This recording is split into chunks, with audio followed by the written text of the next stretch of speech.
Welcome back, Buccaneers fans, to another episode of Hear the Cannons, presented by BucsGameday, Sports Illustrated's one and only source for strictly Tampa Bay Buccaneers coverage. Head over to BucsGameday.com. Check out all of our articles. My name is Caleb at CHSNO on X. I'm a writer and reporter here for BucsGameday.com. And joining me, as always, is our lead editor, River Wells, at River H. Wells on X as well. A lot is coming up. We've got about 2 weeks until the NFL draft. But before we start digging into, the meat of this show, River, I just kind of want to throw a quick congratulations out to your boy, Kyle Trask, getting married this past weekend. Huge congrats to him. Also coming off of that 1-year deal. Good for him. You reach your 1-year deal. Remain the backup to Baker Mayfield in a place that you now call home. You remain in Florida after graduating from the University of Florida, and you marry your girl, and not much can be said other than that. Like, you've had a hell of a last 2 weeks if you're Kyle Trask, and he can only bask in the glory. And then on top of that, the Florida Gators, national champions. Third time? Yeah. Third time that's right. History. In fact, little fun fact for you there, Caleb. I can count on my fingers how many NCAA programs have won 3 football and basketball titles. Are you ready? Wow. All right, cool. Okay. I should have hid my my life-size sphere over here before we got into it. River and I are natural rivals because of our alma maters, but I want to give you a round of applause, my friend. I am happy for you. You've become much more than a colleague of mine. You've become a friend of mine, and you know what? I'll give you your props when they're due. But when that game comes around, you know what it is. Yeah, I'll say. But enough of our chit chat, man. I've got the party in the back going. Short on the sides. We're going out a little baby mullet. We're gonna keep things rocking. Aussie. Like to rock their hair nowadays, but with that being said, we've got some stuff to cover. Not a whole lot, but if you guys are listening, we appreciate it. But if you're listening elsewhere, if you're on Twitter or X, or if you're on Facebook, head over to our YouTube. That's where you guys get your questions up here, your comments as well. So please do so. With that being said, let's go ahead and jump into it. We've had the NFL meetings. You were able to, attend those, had a good time. Yep. We learned a lot. Last week, we talked a lot about all of the rule changes, a lot of the quotes from Jason Licht, as well as Todd Bowles during that time. And, it's been a week since all that, and slow trickling of news, not a whole lot happening in between then and now. But we do have 2 weeks now from the start of the NFL draft. So this is Jason Licht's pre-draft press conference. Pre-game of a sort, yeah. At One Buck Place. You were there. And there was an interesting quote there that Jason had said about injured players. See if I can bring it up real quick. But it was most to do with how it would be managed at that point, and how big of an impact it's going to have, moving forward in the decision-making process. Can you expand a little bit on that for us on, kind of what Jason was talking about when it came to the injured players for the Bucs? Yeah, I asked him that question because one of the biggest targets for the Tampa Bay Buccaneers is, of course, linebacker Jihad Campbell out of Alabama. Now, there are a few different players who are recovering from injuries, like, Sharon Revell, cornerback, East Carolina's one. Will Johnson from Michigan's another guy who's recovering from an ACL. But Campbell, for those who don't know, had surgery on a labrum. And whether or not that, they had to open them up, or it was, or they didn't, you could be missing some time, right? You could be missing rookie mini camp. You could be missing OTAs. You could be missing training camp. And in a Todd Bowles defense, I was just kind of curious as to how they look at that, because it's a pretty dense defense, right? And you really got to learn the ins and outs of it. A lot of different coverages, a lot of different looks that Bowles can give you at any given day or any given play. So I asked him, how do you factor that? And Jason Licht is an excellent general manager, so he didn't answer me. But, as terrific general manager too. yes, I believe the focal he mentioned, you weigh it a little bit. You can only evaluate what he puts out there and what he has out there, so you weigh it a little bit. You ideally don't want to bring in players that have a history of being hurt, so you work that into the algorithm, if you will. So he kind of answered on two different fronts there. But it'll be interesting because, on one hand, a drafted player is in the first round is potentially a 5-year investment, right? You're going to get this guy for a little while, so they might not mind if it's a little later. And that's fine, I think. But if you're the Buccaneers or if you're any team, do you want a guy that might be behind the 8 ball in your scheme, especially when it comes to a Todd Bowles defense? That's some valuable time, and you can learn a lot more by doing walkthroughs and being in that system and playing in it in training camp as opposed to just watching and reading. Yeah. So that's really what I wanted to get at there. And Jason Light, like the good GM he is, didn't reveal too much. But whether or not they really like Campbell or not, whether he falls to them at 19, there's a lot of chatter about him potentially going higher. Light said today that it's kind of a more even draft, and that maybe there's 12 to 15 guys that teams have first round grades on this year.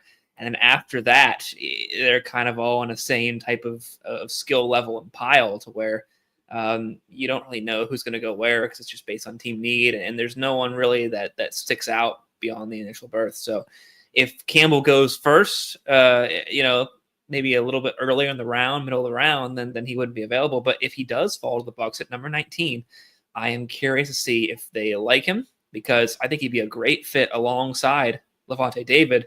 But if you want him to play right now and get ready right now, that might be a problem with his injury.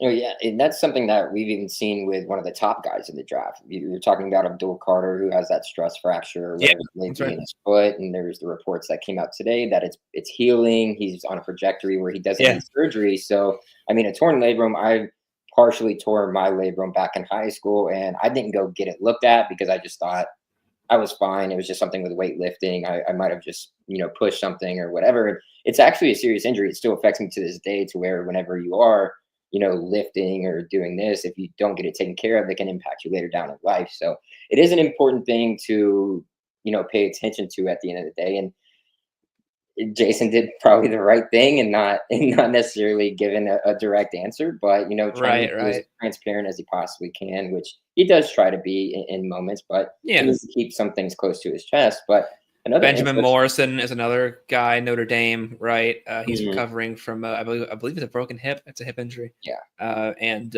that's something to consider as well. If he falls the second round, you want to get him in there, or where's his recovery timetable?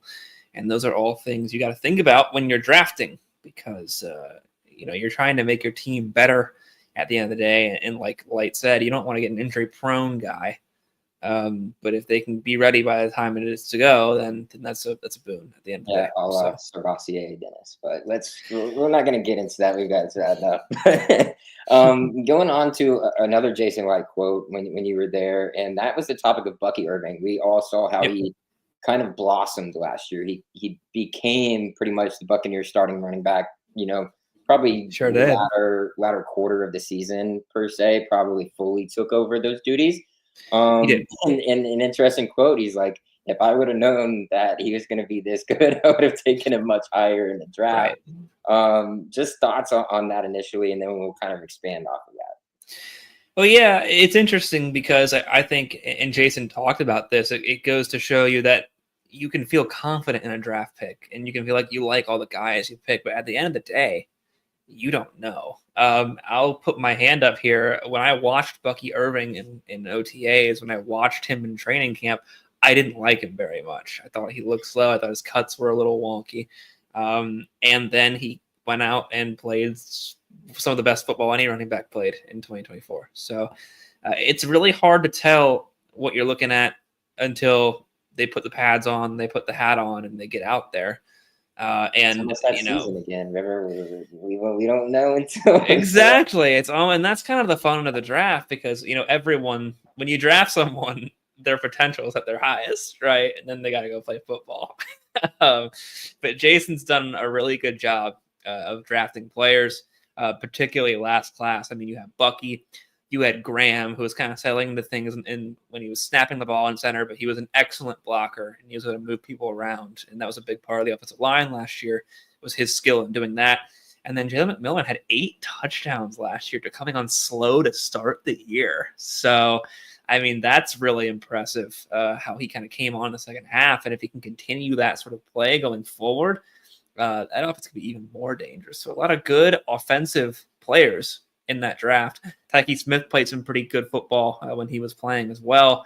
Got him. He could either be a slot corner again next year, or you can move him up to safety. Maybe get a guy like Jahdae Barron to play slot corner instead. A lot of options with Tyke Smith being as versatile as he was. So a lot of hits, it looks like, at least. And we'll see what happens. It'll be fun to see. As mentioned just now, round one, you do have Jahdae Barron. Landon Jackson, I'm not too familiar with. Do you have any expertise over on Landon? I do not. I'm not super up with him. I know he is a defensive end for Arkansas, and I know people have liked him a little bit, but I haven't looked too much into his film or his statistics. But they're going to need another edge rusher, I think. So I wouldn't be surprised if they did something like that. Thank you for the comment, Tyler. And as far as Jahdae Barron is concerned, a lot of experts like Dane Brugler from The Athletic kind of put him into a slot corner type of role where he's excelled in zone in college. So if you were to get a guy like that, you could put him there in the nickel and in the slot. You can move Tyke Smith up to safety, and you would be able to utilize all those defensive backs in the field at the same time. So when I saw Jahdae Barron at the Combine, I was there for his press conference. I thought he sounded, extremely smart. I thought he definitely had a passion for the game. I thought he interviewed really well with the press. So I like him a lot. I think it'd be cool to see him come down to Tampa Bay. But high riser, Jahdae Barron. So we'll see if he's even there. Tyler adds on there that Landon Jackson's kind of a yah-yah type. He is kind of a guy who can get after it. Still a little raw. I'm guessing that's kind of where you can see that. But, the ability's there, the talent's there, the athleticism. Sure. But, and when it comes to raw edge rushers, Jason Light might be trying to reconsider that one. He's tried a few times. And now with Hassan Reddick in the building, though, to be fair, he can kind of teach some of these guys some new tricks and how to play in the NFL. So that actually, I think, opens up a little bit the ability to get a raw edge rusher like that. Because then now you got someone who can kind of, teach him, who can show him the ropes from a guy who's been as prolific as Reddick has been. Yeah, absolutely. And then continuing off that Bucky thing that we were talking about earlier, there is a piece put out by Fox Sports that I ended up writing a piece. If you guys head over to BucsGameday.com, you'll be able to read it. And it's kind of what they examined was what each team in the NFL, all 32 teams, what player on those 30 on each team can be used as trade bait, around the NFL draft or maybe even during the NFL draft. And I wrote it and kind of broke it down on what I thought about the player that they picked for the Bucs, and that was Rachaad White. I think this kind of is probably an obvious choice when you're looking at the Tampa Bay Buccaneers, right? Like, you saw what Bucky Irving was able to do his rookie year, and he ended up taking that starting job over from Rachaad. And then you were able to see Sean Tucker, the former undrafted free agent out of Syracuse. Whenever he did get touches, he looked extremely great in his role. So that was something that I found pretty interesting, but at the same time, not surprised by.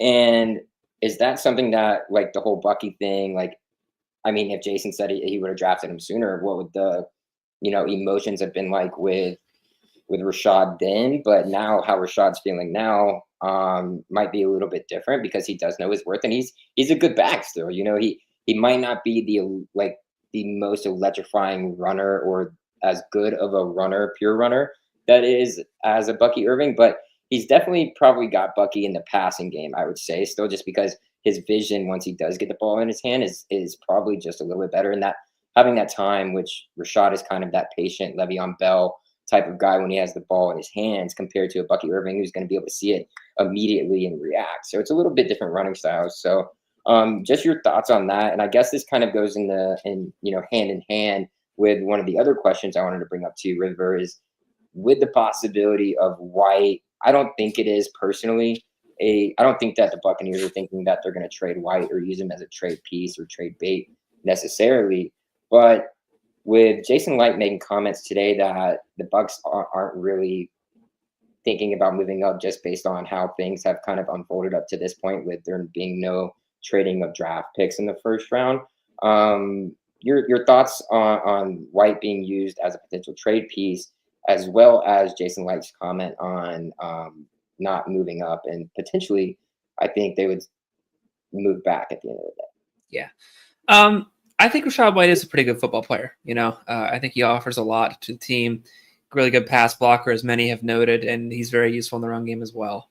So I think he works good as a complimentary back. But to that end, with his contract expiring soon, I don't think his future is in Tampa Bay, right? And if that's the case, you can play him for this year, or you can just, get ahead of it and trade him. But talk to Jason today, and he did mention, among all the strategic non-answers that he gave as an NFL GM, he did mention one interesting thing, and he said he could be wrong, but he said that he doesn't think it's really a draft where teams are trying to trade up for talent.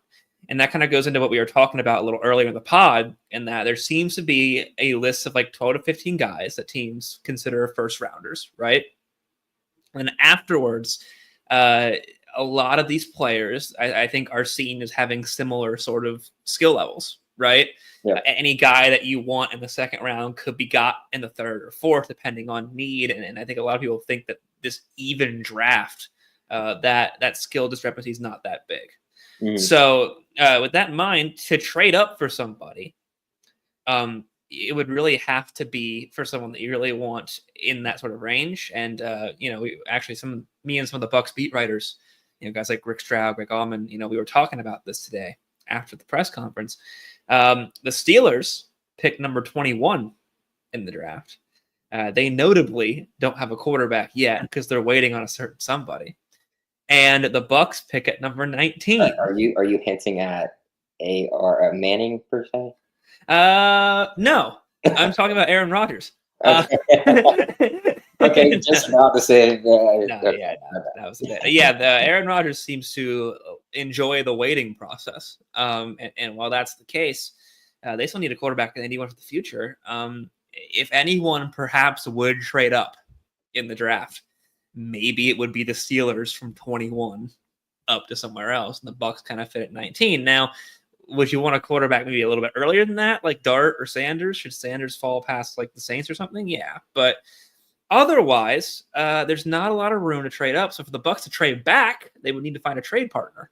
And according to Jason Licht, that may not be sort of the case. So on Rachaad White being traded, or Jamel Dean, we'll talk about Jamel Dean a lot as well as a potential trade target. The Bucs have to trade up for someone they want, and I think they probably feel like if they wait at 19, Jihad Campbell, Jahdae Barron, Donovan Ezaraku, a lot of those names we've seen linked with Tampa Bay, one of them is going to be there, right? So in order to trade White, they had to bounce up. I don't know if they want to do that. And, Jason Licht said, you never know that you want to trade down necessarily until draft night. Yeah. And based on what he's saying and based on the little tidbit he gave us, it doesn't seem like teams are willing to do that. So we'll see how it goes. You never know. I mean, hey, the Falcons drafted Michael Penix Jr. at 8 last year. They just did that. Remember that? They just kind of did that. So draft night's always a little wild. But that was Raheem's boy, though. Like Raheem's gonna go get his guy. That's kind of the MO. And for some reason, I think everything's been a lot held closer to the chest by all GMs this year. And that might be because, like Light said, the draft is kind of, it's level, I think was the word that he used. Because once you get past a certain point, I think a lot of people are going to want a lot of people. You might see some names that are second, day 2 prospects that we've heard that go in round 1. Just because, like Carson Schwarzenegger from UCLA, that linebacker, big day 2 target. People talk about him for the Bucs potentially. He had 30 teams talk to him at his pro day. So, some of these prospects, I think, might be going day 2. If the draft is this level, as some people are saying, they can go day 1 because it just depends on who you need. Yeah, like you were saying, like you're saying there's like that 1 through 16 range, right? Like so after like 16, onwards, everybody's meeting with everybody, and it's like usually Right. guys have an idea on like, oh, I'm going to go to like one of 3 to 4 teams. They've told me that they're going to take me at this spot if I'm there. Shedeur Sanders is meeting with the Steelers to pick at number 21, right? So there's a lot of stuff going on. And I did just see that comment there from Sam Daring, Donovan Ezaraku to the Bucs. Really talented producer at Boston College, and the Bucs could certainly use another edge rusher. That Green Bay would probably want too. So the thing there, I think, is it might benefit an edge rusher. You already got Hassan Reddick, sure, and he could produce like he did 2 years ago, or he could be okay. But either way, if you had a guy like Ezaraku or another sort of edge rusher, perhaps like Landon Jackson mentioned earlier, get in with the Bucs, at that point they can just learn. They can be behind the rotation, behind Yaya Diaby, behind Chris Brazzell, behind Hassan Reddick, and that might really help develop a potential pass rusher to where they don't need to be going out there and starting in the NFL right away. Yeah. So I actually wouldn't be surprised if they went edge rusher for that reason. And I think they do like Donovan Ezaraku a lot, but man, it feels like every prospect we say this, but in this draft, he could go late, he could go earlier. He might be one of those 12 to 15 or 16 guys that teams really like, and you might be stunned when he goes early. But this is going to be an interesting draft, I think, because I think there's a lot of discerning sort of philosophies on talent and who needs what and who is first-round talent or second-round talent or third-round talent. Yeah. So it's going to be fun, but I do think the Bucs will probably have someone they really like at number 19 when they go to pick. Be it Jihad Campbell, be it Donovan Ezaraku, be it Jahdae Barron. One of these guys they like, I think will be there. Yeah, and Christopher coming in here real quick before we end off this. He's saying Malachi Starks, obviously the safety there out of Georgia, and then Chris Paul Jr. Not bad picks if I'm going round 1, round 2, but just quick thoughts on that before we keep going, because I also have one more thing that I wanted to touch on before he kept going in this draft style. So quickly on that, Ruben. Yeah, Malachi Starks is interesting because it's funny you mentioned that, Christopher, because Jason Light actually mentioned in his press conference about Georgia. He was asked about the Georgia Bulldogs. Reason being, they have kind of a relationship there because Todd Bowles was around that team a while. Because his son played there. His son is now transferring to Michigan, but his son played linebacker for the Georgia Bulldogs. So Todd Bowles has seen that team a lot. Drafted Tyke Smith last year, ended up doing really well for them. So they kind of have a relationship with the Georgia Bulldogs, right? And Malachi Starks is one of those Bulldogs, and he didn't, super impress in his 40 time, but when you actually timed him during drills at the combine, when he did drills at the Sadies, he was one of the fastest players out there. So former teammate of Tyke Smith, that would be pretty good. Reunite them, get some chemistry there. And it's another guy who, if you want Tyke to play safety and nickel, you can interchange things, get him on the field. Safety would be interesting. They do need a safety. Nick Omori from South Carolina, another option I've seen. That's a perfect 10 RAS score type of guy, just like Zion McCollum. So I think definitely Jason Light likes those type of guys. So, and Chris Paul Jr., they definitely need an inside linebacker. And, he did good work there at Ole Miss, and they're going to get an inside linebacker, either Jihad Campbell or like Jalen Walker. I don't think Jalen Walker is going to go past the Panthers. One of those guys in round 1 or in round 2. It's important to remember that inside linebacker is not a premium position. Yeah. To draft in round 1, guys like Jihad Campbell, I think are rarer than most. It's typically a day 2 type of position that you go after. So the Bucs could do some good work there, and someone like Chris Paul Jr., like you mentioned, Christopher, could be one of those solutions. Yeah, and you had mentioned an edge guy probably about 5 minutes or so ago, Chris Braswell, and I think I saw a comment today. Yes, like that. Yes, we're expecting him to kind of take that coming out party. I think Jason Light called it. Quote? Huh? That's quote. I believe so. So. Okay, coming out party. That's some high praise from a guy who. Yep, I think he's going to become a little bit of coming out party in his role. We're excited about the whole front. So yeah, Jason Licht did mention that. Braswell, didn't dazzle last year necessarily, but rookie season's tough, man. Our one of our great writers who was here at BucsGameday, now at Commanders Game Day, David Harrison. We were talking at the NFL Combine. We were there in Indianapolis together. And he mentioned, just ask one of these guys what it's like from the beginning of their senior year or junior year of football, their last year of college football, to the end of their first season. And they don't stop, right? I mean, you play your college season, you get ready for interviews, get ready for workouts, get your agent, meet with guys, Senior Bowl, Shrine Bowl, whatever you're doing there, top 30 visits, NFL Combine. Make sure you're in shape for the season, NFL draft, then you're going to rookie mini camp. He's got to learn the defense or offense. They do so much.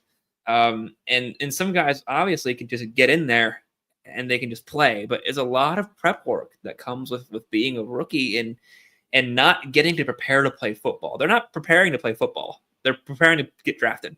Yeah. Right. That's what this whole situation is. And so sometimes in their sophomore year, when they can just get an off season and just hunker down, they're already playing for a team. They can focus on playing football and improving from that first year. You can see some of those coming out parties, and Chris Braswell might be a candidate for something like that, especially with a guy like Hassan Reddick in the building. With Larry Foote back on outside linebackers, I think that's going to be a better choice for the Buccaneers to be coaching outside linebackers. He was the guy that did it during the Super Bowl sort of era. So I think that's good. We could see that from Chris Braswell.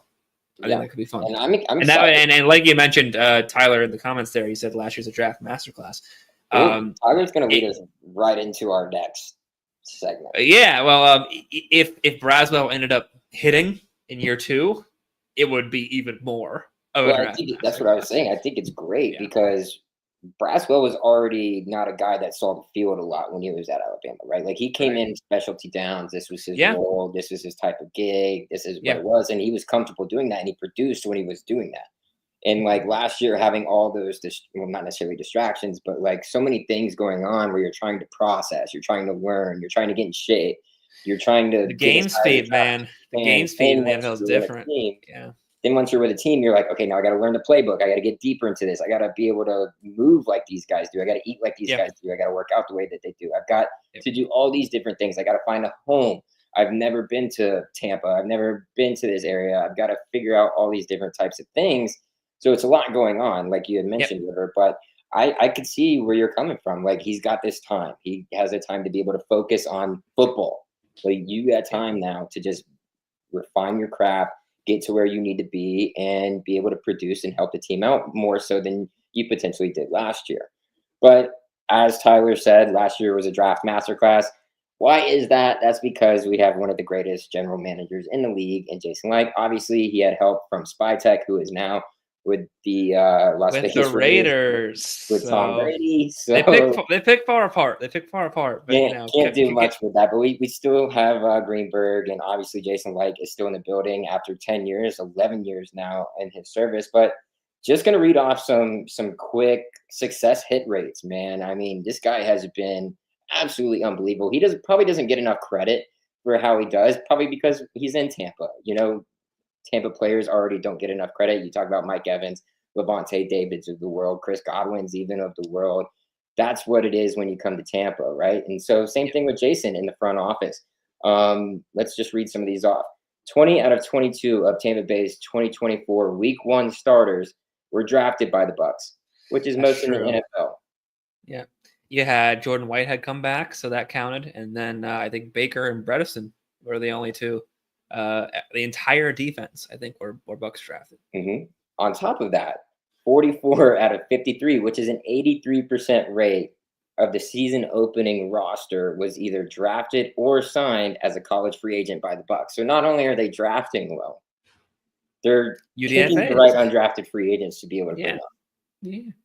I think Jason's a really good job at that. You could argue, for very few of those guys, sometimes, you're staying too long, they're not letting guys go. But I think for the most part, talk about the Super Bowl, right? I mean, that was a big free agent year with guys like Tom Brady and Leonard Fournette and AB. But The core of that team is still the core of this team, and Mhm. that's what helped with the Super Bowl. Vita Vea coming back, you could argue won that team the Super Bowl, right? Yep.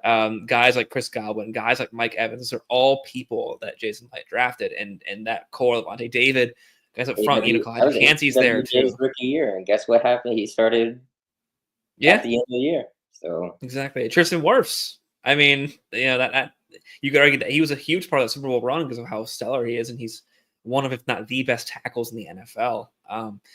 That core, that young core, these extensions that you're seeing come out of this camp, those are all guys that Jason Light drafted and guys the Bucs developed. I'm going to And continue. that's pretty impressive. I'm going to continue to go because these stats are just phenomenal. I thankful for Buccaneers comms and Buccaneers communications for throwing these out there because huge things. So since 2014, when Jason Light became, the general manager in the front office, they have drafted 11 Pro Football Writers of America all rookie selections, which is tied sixth most in the NFL over that span.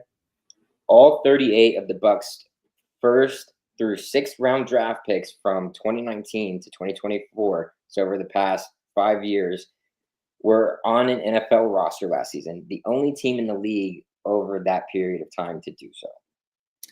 Yeah, I mean, there are players, man. 38 picks from round 1 through round 6 over a 5-year span were on an NFL roster. Yeah, and it's because, I mean, teams look at this Tampa Bay Buccaneers team, and can you imagine saying this 5 or 6 years ago? No, I guess 6 because 5 was 2020. That teams will be looking at this Tampa Bay team and looking at what Jason Light is doing as examples for themselves. You probably don't see that, right? But that's how it's been with him here. No one's perfect, obviously, but if you're ranking the top GMs in the league, I mean, I think Jason Light's definitively one of the best GMs in the league. I feel pretty comfortable saying that, and I am excited to see how he drafts this year in 2 weeks, even because we're almost at draft.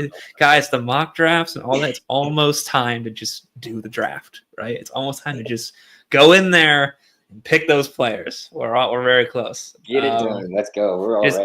Just do it. Just do it. One more stat for you. Under Jason Light, under Jason Light, from their own players drafted between the first and fifth rounds, Tampa Bay is number 1 in the NFL in games started with 1,873. That's a lot of games. And number 1 in the NFL in snaps played with 132,091 total snaps since Jason Light has been the GM of the Tampa Bay Buccaneers. Unbelievable. Unbelievable work. Like, everybody wants to talk about, Howie Roseman's great. He is great. Les Snead is great. Yes, but they excel at other things where Jason Light excels at being able to find who he wants, keep who he wants, and make who he wants just better. Like, they're just productive players all around. Yeah, it's a new era in Tampa Bay. Jason Light's been here for a little bit, but he's recently just surrounded himself with great staff, and he's gotten so much better as a general manager from the days of picking Roberto Aguayo and Matt Gay, and your picks like Noah Spence and all that. He's gotten a lot better at getting a feel for the draft, understanding who he wants, evaluating talent, and surrounding himself with people who can do that. And that's just what makes a great GM. And we've seen that happen in Tampa Bay. And, a lot of other teams have very bad general managers. So I think Bucs fans should be pretty thankful that they have a guy like Jason Light in that building, because it hasn't been easy.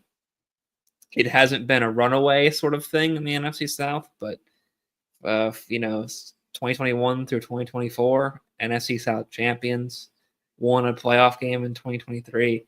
That's continued success. So the key is obviously to separate yourself a little bit more from the pack. And there's other reasons why they need to get that done. But outside of that, team is competitive, winning culture in the building. Everyone's buying in, and the drafting has been pretty stellar. So it's hard to want too much more than that. Can't say enough about him. Can't say enough about Jason, can't say enough about the front office. Can't say enough about the Glazers giving them full autonomy to do what they need to do to be able to get things Yeah. done. And Todd Bowles and coaching staff being on board with it. It's one level to the next, and when you have everybody in line, the culture changes. And I think that started probably when BA got brought in. It was kind of like, okay, we know what we can do. Let's continue this and keep it moving. But let's end things off here, River.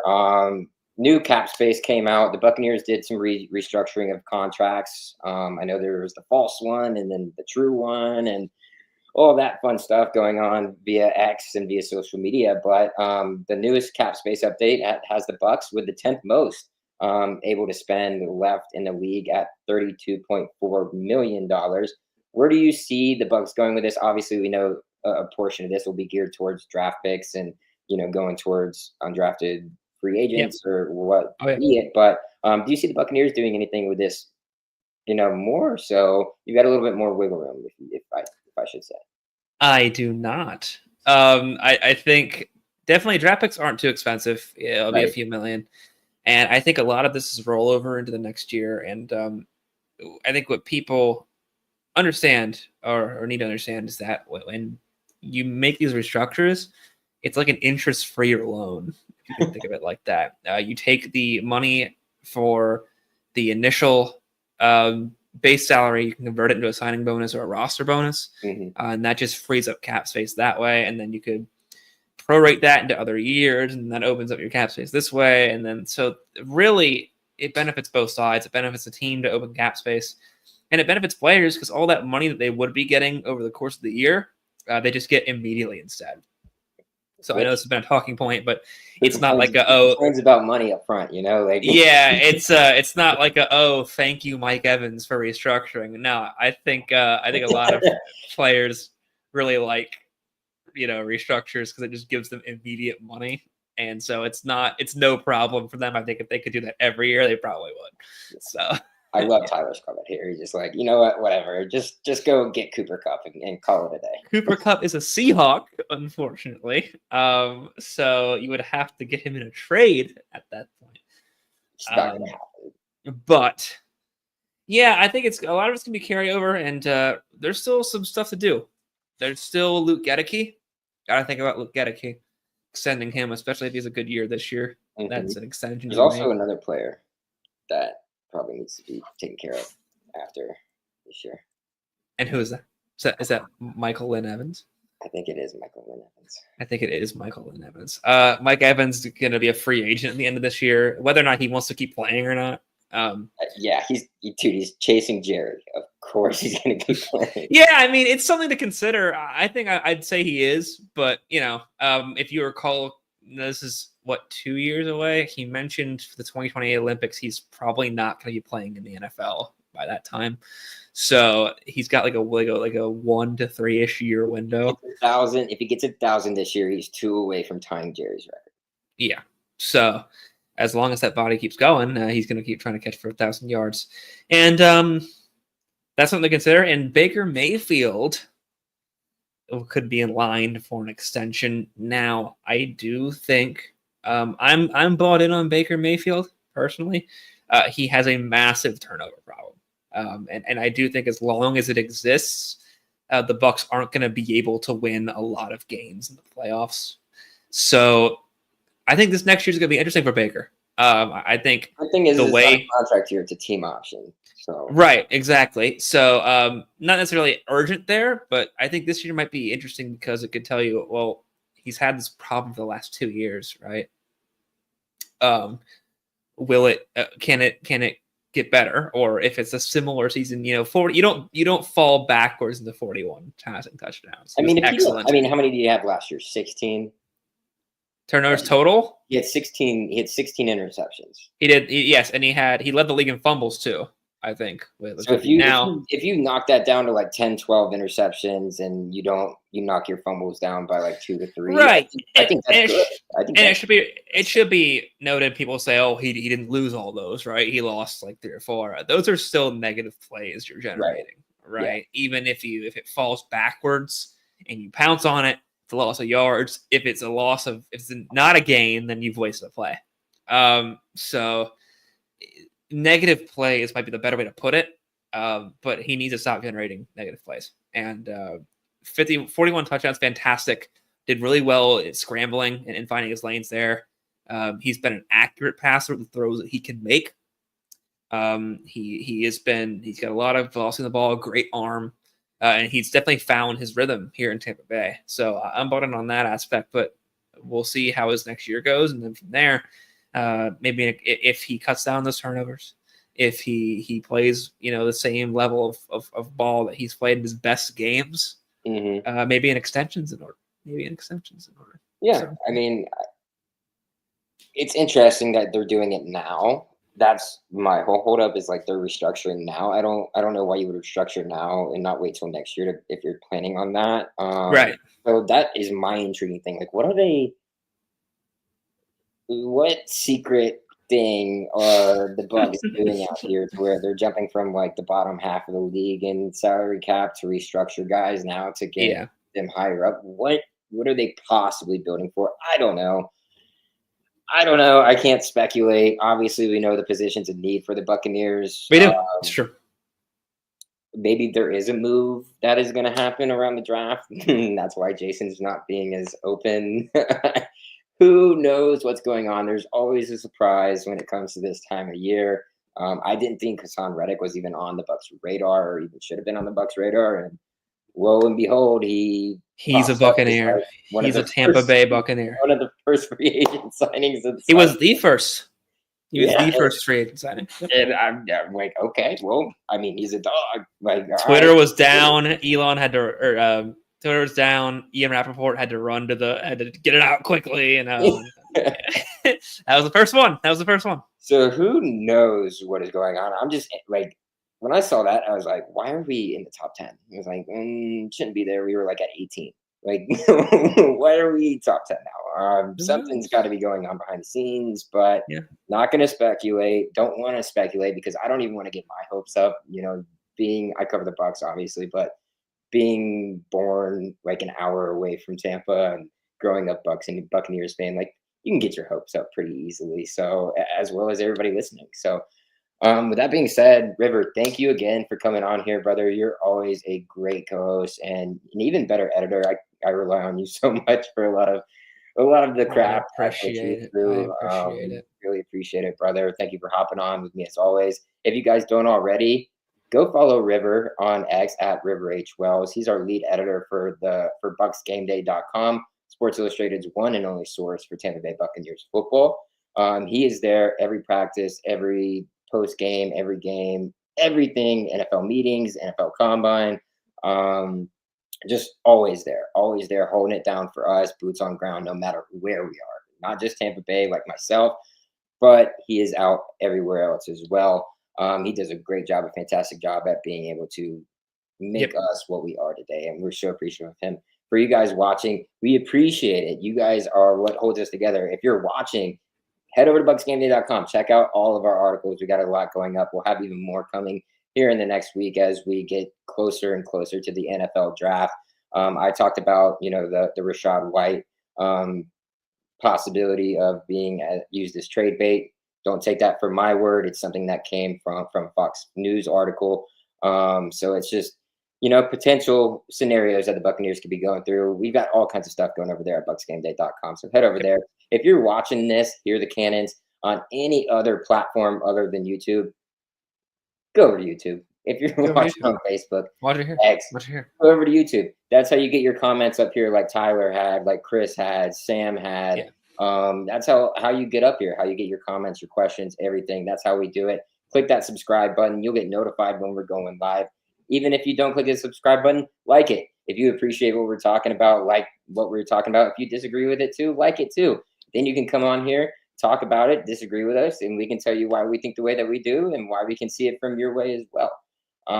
We enjoy it every single week. My name is Caleb at CHS Noel, writer and reporter here for Bucs Game Day. We appreciate you guys turning in. And as always, River, fire the cannons. Fire them, baby.